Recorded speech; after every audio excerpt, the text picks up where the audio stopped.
Fittipaldi, Max sera rapide dans n'importe quelle voiture. Alors, ça me fait rire. Les déclats de Marco l'année dernière ou en 2023, je sais plus, comme quoi Verstappen gagnerait même dans une Haas. Mort de rire. P9 en Hongrie, quoi. J'ai juste ça à dire, en fait. Si j'avais une écurie de Formule 1, si j'avais la possibilité d'engager n'importe qui, alors j'engagerais Max. Max serait mon premier choix, je pense qu'il est à un autre niveau en tant que pilote. Même lorsque la voiture n'est pas bonne, il la porte littéralement sur ses épaules. On ne sait pas ce qui va se passer l'année prochaine avec toutes les nouveautés en F1, ni comment toutes les équipes seront performantes. Mais je sais avec certitude que Max sera rapide dans n'importe quelle voiture. Et il parle aussi de Bortoleto, tout le monde est surpris par lui. Alors, encore une fois, Bortoleto, j'aimerais relativiser, parce que oui, en ce moment, il fait du bon travail, c'est sûr. Maintenant, en début de saison, c'était un peu galère quand même, faut le reconnaître. Il n'a pas non plus été rapide dès le début de la saison. Hein. N'oubliez pas ça quand même. Hein. Franchement, je pense que tout le monde est surpris. Son dernier Grand Prix était incroyable quand on voit où il était avec cette Sauber. Je pense qu'il a réalisé une performance fantastique, à la fois en qualif et en course, c'est très impressionnant. Je le connais depuis qu'il a commencé en karting, ça a toujours été un très bon pilote. Je pense qu'en Formule 1, il est désormais à un niveau supérieur. Et puis, il ne faut pas oublier que Nico Hülkenberg, il est très rapide. Et je pense que ça aide beaucoup d'avoir une référence comme Nico Hülkenberg pour Bortoleto. Ça, c'est pas faux aussi. Ils s'entraident. Mais bon, voilà. Tout ça pour dire que votre Max, là, il ne peut pas faire de miracle. Tu le fous dans une Haas, tu le fous dans une Alpine, il va pas aller gagner des courses ni chercher le podium. Hein. Faut arrêter avec ce fantasme-là. Hein. Et j'ajouterais encore qu'on l'a pas vu ailleurs que dans le groupe Red Bull, Max. Donc vous êtes bien gentils, les fans de Max. Attendons de voir ce qu'il donne chez Aston ou Mercedes s'il y va un jour, ou même Ferrari peut-être. Et on verra vraiment s'il a une capacité d'adaptation supérieure à la normale, si on peut dire. Parce que pour l'instant, il a eu que des voitures faites en fonction de ses envies. Hein. Chouchouté par son équipe Red Bull, hein. Depuis des années hein, maintenant. Hein. J'aimerais quand même relativiser. Hein. J'ai l'impression qu'il y en a qui perdent toute objectivité quand il s'agit de Verstappen. Ils le voient comme un dieu vivant de la piste, quoi. Faut peut-être se calmer un peu, les gars, quand même. Hein. Je reconnais qu'il est bon, mais de là à le traiter de dieu vivant des pistes, ou de dire qu'il gagnerait dans n'importe quelle voiture, faut peut-être doser un petit peu. Hein. C'est tout. Hein. Essayez d'être un peu objectif. Hein. Bon sang de bonsoir. Bref. Alors Cowell, si Newey avait bossé sur Aston 2025, nous serions bien meilleurs. Ah bah ça on se doute, hein. Nous ne sommes pas contents après les qualifs du samedi soir, ni après les Grands Prix du dimanche, ni lundi, mais ensuite, nous nous remettons au travail, nous rappelons, on se rappelle qu'on vise les étoiles. Si dès le 1er mars, Adrian Newey avait concentré tous ses efforts sur l'amélioration de la voiture de 2025, je suis absolument certain que nous serions plus haut sur la grille aujourd'hui. Mais nous avons décidé de ne pas le faire, et de nous concentrer sur 2026 et les saisons suivantes, où nous verrons les fruits du travail de Newey. Se fixer des objectifs ambitieux pousse à viser la perfection, c'est mon avis, et je pense que Lord Stroll est du même avis. Ouais, mais d'un côté, c'est faire je comprends la logique, mais c'est faire une croix sur 2025. Alors, c'est vrai qu'en Hongrie, ils ont bien performé, mais je suis pas sûr que ça se répète sur beaucoup de Grands Prix cette saison encore, il reste 10 courses, donc pas sûr que ça se répète beaucoup à la Hongrie pour Aston Martin. Est-ce que ce sera pas un circuit finalement assez particulier? Peut-être Zandvoort, à la limite, ça pourrait peut-être le refaire, mais peut-être un ou deux circuits après, mais pas sûr en vrai quand même. Hein. On verra bien. Dominique Kelly s'exprime concernant les courses sprint. Est-ce qu'il y en aura plus en 2026? Est-ce que ce sera un autre format? Est-ce qu'ils vont retester un autre format? Les questions se posent. Je pense qu'il y a 2 points abordés. Pouvons-nous appliquer le programme sprint à davantage de courses? Est-ce la bonne formule pour avoir la possibilité d'une grille inversée, comme nous le faisons en F2 et F3? Je pense que nous arrivons au point où nous en discutons sérieusement avec les équipes. Je suis prêt à discuter non seulement d'autres sprints, mais aussi de nouveaux formats et de nouvelles idées.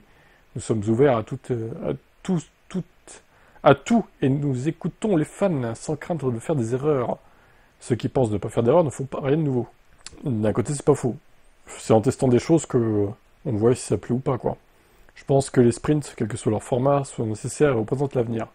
Dominique Hay ne pense pas qu'un calendrier type MotoGP avec que des sprints chaque week-end soit possible. Je ne dis pas non, mais je pense qu'il y a des compromis entre 6 et 24 sprints. Oui, ça serait peut-être un peu abusé. Moi, le nombre parfait de sprints... Alors, c'est vrai qu'il y a des circuits, ça sert pas à grand-chose, le sprint. Mais en même temps, j'ai envie de vous dire, est-ce que les essais libres 3, ça sert plus à grand-chose? Quand on voit que des fois, certains pilotes sortent des stands en EL3 qu'au bout de 20 minutes, on peut se demander de l'utilité de ces essais libres. Franchement, hein. Les EL1 et 2, je veux bien admettre que ça sert quand même pour eux. Les EL3, c'est un peu moins le cas quand même. Déjà, il faudrait tester une demi-saison de sprint, c'est-à-dire 12 sprints sur 24, voir un peu comment ça pourrait se passer. Et le format, moi je serais pour que les 8 premiers marquent des points, Mais éventuellement, tu remets l'ancien format de points, c'est-à-dire 10, 8, 6, 5, 4, 3, 2, 1, comme ils avaient avant le 25, 18, 15. Tu laisses les 8 premiers qui marquent des points, mais tu mets ce format-là, pour récompenser un peu plus le vainqueur déjà. Ça me paraîtrait pas mal déjà. Alors ensuite, moi j'avais proposé l'idée d'un championnat parallèle, avec que des sprints, avec des voitures égales. Après, ça, c'est un peu compliqué à mettre en place, c'est sûr. Ce serait l'idéal, mais bon. Dans un monde normal, je pense que une grille inversée, ouais, faudrait voir. Alors, si la grille inversée, par contre, tu supprimes les qualifs du sprint, ça sert à rien. Tu inverses par rapport au championnat du monde de la F1. Les positions, c'est genre si, je sais pas, Norris et Piastri et Verstappen sont 1, 2, 3, tu les fais partir les 3 derniers.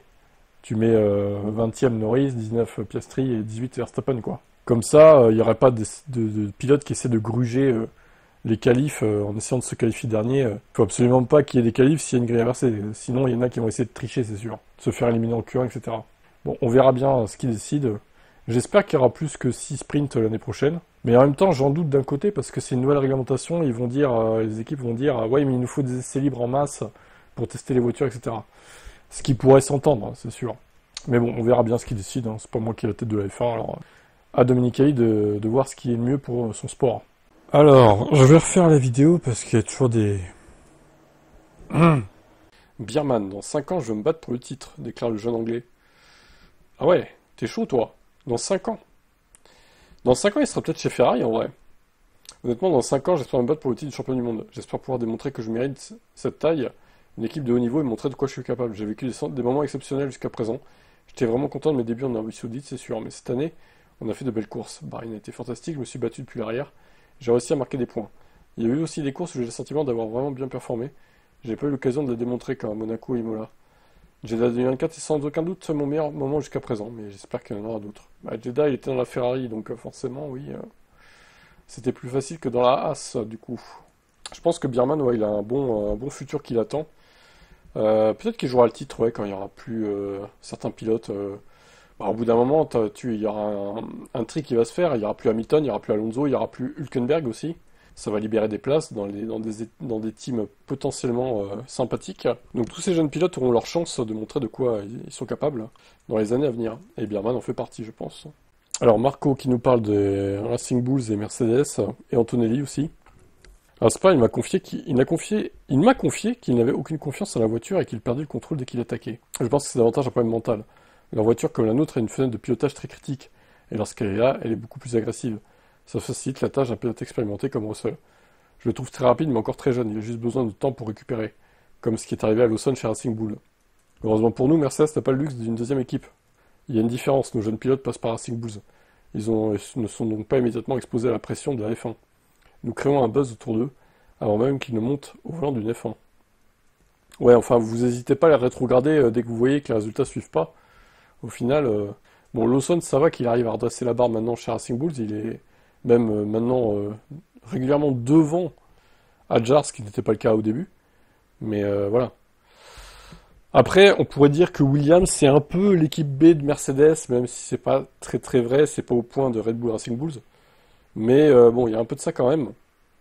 Donc écoutez, à voir Anthony s'il va s'améliorer. Et à voir ce que ça va donner pour les prochains pilotes dans le giron Red Bull.